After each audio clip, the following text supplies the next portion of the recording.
चतुर्थ खंड। श्रीयुक्त विजय कृष्ण गोस्वामी और अन्यान्य ब्राह्म भक्तों के प्रति ठाकुर श्री रामकृष्ण देव के उपदेश। प्रथम परिच्छेद। न जायते म्रियते वा कदाचिन् नायं भूत्वा भविता वा न भूयः अजो नित्यः शाश्वतोऽयं पुराणो न हन्यते हन्यमाने शरीरे। गीता 2:20। मुक्त पुरुष का शरीर त्याग क्या आत्महत्या है? दक्षिणेश्वर कालीबाड़ी में श्रीयुक्त विजय कृष्ण गोस्वामी भगवान श्री रामकृष्ण के दर्शन करने आए हैं। संग में है 3-4 ब्राह्म भक्त। अग्रहायण शुक्ला चतुर्थी तिथि, बृहस्पतिवार, अंग्रेजी 14 दिसंबर 1882 ईस्वी सन। परमहंस देव के परम भक्त श्रीयुक्त बलराम के साथ ये लोग नौका करके कलकत्ता से आए हैं। श्री रामकृष्ण मध्याह्न काल में उसी समय थोड़ा विश्राम कर रहे थे। रविवार को ही अधिक लोगों का समागम हुआ करता है। जो भक्तगण एकांत में उनके साथ बातचीत करना चाहते हैं वे लोग प्रायः अन्य दिन ही आते हैं। परमहंस देव तख्त पोष के ऊपर बैठे हैं। विजय, बलराम, मास्टर और अन्य भक्त पश्चिमास्य हुए उनकी ओर मुख करके कोई चटाई के ऊपर, कोई खाली जमीन पर बैठे हैं। कमरे के पश्चिम की दिशा के द्वार से भागीरथी दिखाई दे रही है। शीतकाल की स्थिरा स्वच्छ सलीला भागीरथी। द्वार के बाद ही पश्चिम का अर्धमंडलाकार बरामदा है। उसके पश्चात ही है पुष्पोद्यान, फिर पुश्ता अर्थात एम्बैंकमेंट। पुश्ते के पश्चिम के किनारे से पुण्य सलीला कलुषहारिणी गंगा मानो ईश्वर मंदिर के चरण तल आनंद से धोती हुई जा रही है। शीतकाल है, तभी सबके शरीरों पर गर्म कपड़े हैं। विजय शूल वेदना अर्थात कॉलिक पेन से उग्र यंत्रणा पाते हैं, इसीलिए साथ में शीशी में औषध लाए हैं। औषध सेवन का समय होने पर खाएंगे। विजय अब साधारण ब्राह्म समाज के वेतन भोगी आचार्य हैं। समाज की वेदी पर बैठकर उन्हें उपदेश देना पड़ता है, तभी अब समाज के साथ नाना विषयों में मतभेद होता रहता है। कर्म स्वीकार कर लिया है, क्या करें? स्वाधीन भाव से बातें व कार्य कर नहीं सकते। विजय ने अति पवित्र वंश में अद्वैत गोस्वामी के वंश में जन्म ग्रहण किया है। अद्वैत गोस्वामी ज्ञानी थे, निराकार परब्रह्म की चिंता किया करते थे और भक्ति की पराकाष्ठा दिखा गए हैं। वे भगवान चैतन्य देव के एक प्रधान पार्षद थे। हरि प्रेम में मतवाले होकर नृत्य किया करते। अपने आप को इतना भूल जाते थे कि नृत्य करते करते पहना हुआ वस्त्र भी खिसक जाया करता। विजय भी ब्राह्म समाज में आ गए हैं। निराकार परब्रह्म का चिंतन करते हैं, किंतु महाभक्त पूर्व पुरुष श्री अद्वैत का रक्त धमनियों में प्रवाहित हो रहा है। शरीर के मध्य स्थित हरि प्रेम का बीज अब प्रकाशोन्मुख है, केवल काल की प्रतीक्षा कर रहा है। तभी तो वे भगवान श्री रामकृष्ण की देव दुर्लभ हरि प्रेम में गरगर मतवाली अवस्था देखकर मुग्ध हो गए हैं। मंत्र मुग्ध सर्प जैसे सांप पकड़ने वाले सपेरे के निकट बैठा रहता है, विजय भी परमहंस देव के श्रीमुख से निकली भागवत सुनते सुनते मुग्ध होकर उनके निकट बैठे रहते हैं। और फिर जब वे हरि प्रेम में बालक की न्याय नृत्य करते हैं, विजय भी उनके संग में नाचते रहते हैं। विष्णु का एडेदय में घर है।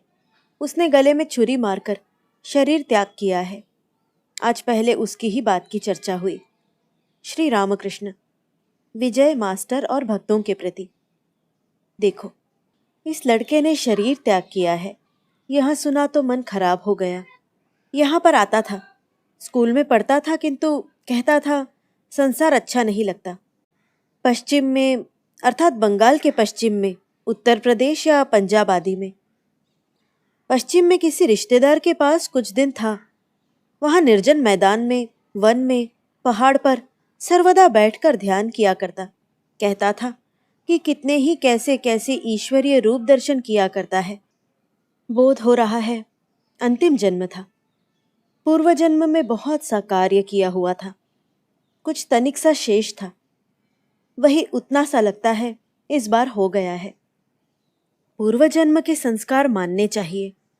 सुना है कि एक व्यक्ति शव साधना कर रहा था, गंभीर वन में भगवती की आराधना कर रहा था, किंतु वह अनेकों विभीषिकाएं देखने लगा। अंत में उसे बाघ ले गया। दूसरा एक व्यक्ति बाघ के भय से निकट के एक वृक्ष पर चढ़ा हुआ था। वह शव और पूजा के अन्यान्य उपकरण तैयार देखकर नीचे उतरकर आचमन करके शव के ऊपर बैठ गया। थोड़ा सा ही जप करते करते माँ ने दर्शन दिया और बोली, मैं तुम पर प्रसन्न हूं, तुम वर लो। माँ के पाद पद्मों में प्रणत होकर वह बोला, माँ एक बात पूछता हूं, तुम्हारा कांड देखकर अवाक हो गया हूं। वह व्यक्ति इतना परिश्रम करके, इतना आयोजन करके इतने दिनों से तुम्हारी साधना कर रहा था, उसके ऊपर तुम्हारी दया नहीं हुई, और मैं कुछ जानता नहीं, सुनता नहीं, भजनहीन, साधनहीन, ज्ञानहीन, भक्तिहीन, मेरे ऊपर इतनी कृपा हो गई। भगवती हंसते हंसते बोली, बच्चे, तुम्हें अपने जन्मांतर की बात स्मरण नहीं है। तुमने जन्म जन्म मेरी तपस्या की थी, उसी साधना के बल से इस प्रकार का आयोजन तुम्हारे लिए हुआ, तभी मेरा दर्शन लाभ हुआ। अब बोलो, क्या वर मांगते हो? एक भक्त कहने लगा, आत्महत्या की है सुनकर भय हो रहा है। श्री रामकृष्ण, आत्महत्या करना महापाप है, फिर संसार में आना पड़ेगा और इस संसार की यंत्रणा भोग करनी पड़ेगी।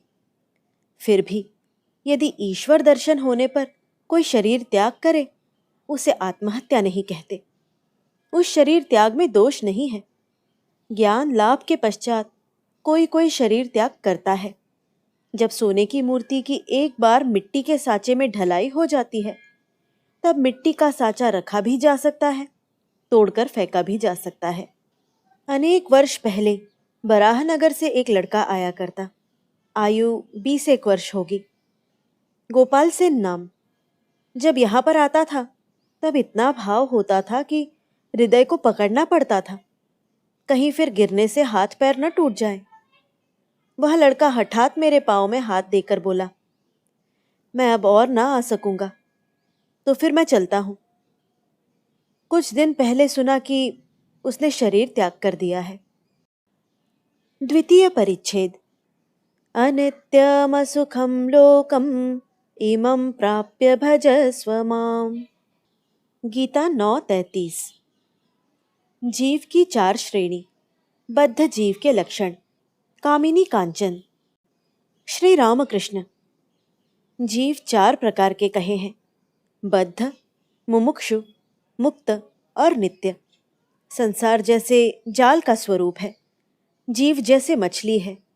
ईश्वर, जिनकी माया ही यह संसार है, वे है मछुआ। मछुए के जाल में जब मछली पड़ती है, उनमें से कितनी ही मछलियां जाल काटकर भागने की अर्थात मुक्त होने की चेष्टा करती हैं। इन्हें मुमुक्षु जीव कहा जाता है। जो भागने की चेष्टा करती हैं, वे सारी ही भाग नहीं सकती। 2-4 मछलियां धप शब्द करके भाग जाती हैं, तब लोग कहते हैं, वह बड़ी मछली तो भाग गई। ये ही 2-4 लोग मुक्त जीव हैं। कुछ मछलियां स्वभावतः इतनी सावधान होती हैं कि कभी भी जाल में नहीं पड़ती। नारद आदि नित्य जीव हैं, कभी संसार के जाल में नहीं पड़ते, किंतु अधिकांश मछलियां जाल में ही पड़ती हैं। अथच यह बोध नहीं कि जाल में पड़ी हैं, मरना होगा। वे जाल में पड़े पड़े ही जाल सहित तीर की तरह छूटकर और एकदम कीचड़ में जाकर शरीर छिपाने की चेष्टा करती हैं। भागने की कोई चेष्टा नहीं, बल्कि और भी कीचड़ में जाकर गिर जाती हैं। ये ही है बद्ध जीव। ये जाल में रहते हैं, किंतु मन में सोचते हैं, यहाँ पर हम अच्छे हैं। बद्ध जीव संसार अर्थात कामिनी कांचन में आसक्त हुए रहते हैं, कलंक सागर में मग्न रहते हैं, किंतु मन में समझते हैं कि बड़े अच्छे हैं। जो मुमुक्षु व मुक्त हैं, संसार उन्हें पात कुआ लगता है, अच्छा नहीं लगता। इसीलिए कोई कोई ज्ञान लाभ के पश्चात, भगवान लाभ के पश्चात शरीर त्याग कर देते हैं, किंतु उस प्रकार का शरीर त्याग तो बहुत दूर की बात है। बद्ध जीव को, संसारी जीव को किसी भी प्रकार से फिर होश नहीं होता। इतना दुख, इतनी तपन, इतनी विपद पड़ती है, फिर भी चैतन्य नहीं होता। ऊंट कांटेदार घास बहुत पसंद करता है, किंतु जितना भी खाता है मुख से रक्त धड़ धड़ करके गिरता रहता है, फिर भी वही काटा घास ही खाता है, छोड़ता नहीं। संसारी व्यक्ति इतना शोक ताप पाता है, फिर भी कुछ दिनों के बाद जैसे का तैसा। स्त्री मर गई या द्विचारिणी हो गई, तब भी फिर दोबारा विवाह करेगा। लड़का मर गया, कितना शोक पाया, कुछ दिन बाद भूल गया। उसी लड़के की माँ ने, जो शोक में अधीर हो गई थी, फिर कुछ दिन पश्चात बाल बांधे और गहने पहने। इसी प्रकार लोग लड़की के विवाह में सब खत्म कर देते हैं, फिर भी हर साल उनके लड़के लड़की होते ही रहते हैं। मुकद्दमों में सब खो देते हैं, फिर मुकद्दमा करते हैं। जो बच्चे हैं उन्हें ही खिला नहीं सकते, पढ़ा नहीं सकते, अच्छी तरह रख नहीं सकते, और फिर भी हर वर्ष बच्चे होते हैं। कभी कभी तो सांप छुछुंदर की गति हो जाती है, निगल भी नहीं सकता और छोड़ भी नहीं सकता। बद्ध जीव चाहे समझ तो गया है कि संसार में कुछ भी सार नहीं है, आमड़े में केवल गुठली और छिलका ही है, तो भी छोड़ नहीं सकता, ईश्वर की ओर मन दे नहीं सकता। केशव सेन का एक रिश्तेदार 50 वर्ष आयु ताश खेल रहा था, मानो अभी भी ईश्वर का नाम करने का समय नहीं हुआ है। बद्ध जीव का और भी एक लक्षण है, उसको यदि संसार से हटाकर अच्छी जगह पर रखा जाए तो तड़प तड़प कर मर जाएगा। टट्टी के कीड़े को विष्ठा में ही खूब आनंद मिलता है, उसमें ही बहुत हृष्ट पुष्ट होता है। यदि उस कीड़े को भात की हांडी में रखें तो मर जाएगा। सभी स्तब्ध।